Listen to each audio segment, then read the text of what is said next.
Yeah Lavanya గారు మీరు చూస్ చేసుకునే క్యారెక్టర్స్ అన్ని కూడా చాలా ఛాలెంజింగ్గా ఉంటాయి. డిఫరెంట్ రోల్స్ అన్ని చూస్ చేస్తారు. మీరు ఏది కూడా జనరల్గా ఆర్డినరీగా ఉన్న రోల్స్ జనరల్ రోల్స్ అయితే ఎప్పుడు చేయలేదు ఇప్పటివరకు నాకు తెలిసి అయితే.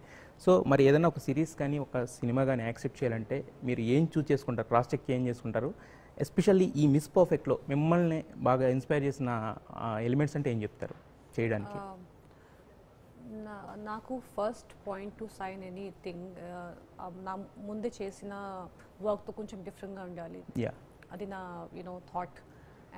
అందుకే ఐ థింక్ లాస్ట్ వాజ్ పులిమేకలో అప్పుడు నేను చాలా థ్రిల్లర్స్ హారర్ అవన్నీ నేను విన్నాను. కానీ చేసిన తర్వాత ఒక Pulimeka it was too heavy on my mind, right? It was too physically and mentally challenging. అవన్నీ చేసిన తర్వాత నాకు I was like I use to run away from anything light hearted. అది నాకు నార్మల్గా I didn't have so much interest. కానీ మధ్యలో covid టైంలో చాలా మంచి లైట్ హార్టెడ్ రామ్ కామ్ చూసాను. ఓకే.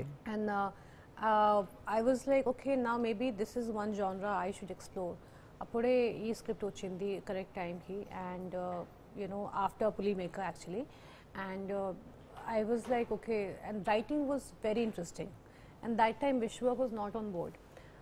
Writing. మీరు ఫస్ట్ ఆన్ బోర్డ్ కాదు, first producers already on board, ఆ తర్వాత నేను. And I think Abhi, I was already listening, they already had him in their mind. Yes. కానీ నాకు చెప్పారు కి ఈ క్యారెక్టర్కి we're thinking of him. And నేను స్టోరీ విన్న తర్వాత చాలా మోడర్న్గా ఉంది story and very entertaining. And writing చాలా smart and situational comedy and not slapstick. ఆ తర్వాత ఐ వాస్ లైక్ ఓకే అన్నీ okay, writing okay, I like that.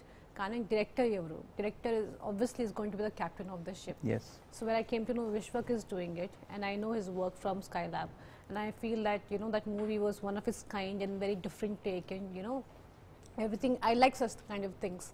Appude when I heard Vishwak's name, I was like okay, fully on board. Okay. అదే మీతో ఈ సిరీస్కి మీరు perfect caste అని చెప్పడానికి ఇప్పుడే పర్ఫెక్ట్ ఎగ్జాంపుల్ కూడా ఉంది. యాక్చువల్గా మేము లావణ్య గారిని చూస్తే జనరల్గా నార్మల్గా క్యాజువల్గా చాలా కూల్గా కామ్గా కంపోజ్డ్గా ఉంటారు. బట్ మీరు ఇవ్వాల్సి ఇచ్చినప్పుడు ఇచ్చేస్తున్నారు. ఇప్పుడు నాకు వేసారు కదా ఇంతకుముందు ఆల్రెడీ. సో మొత్తానికి ఇది పర్ఫెక్ట్ అని చెప్పి ఇక్కడే ప్రూవ్ అయిపోయింది అనమాట. యాక్చువల్లీ ఇంటర్వ్యూలోనే ప్రూవ్ చేశారు ఆవిడ.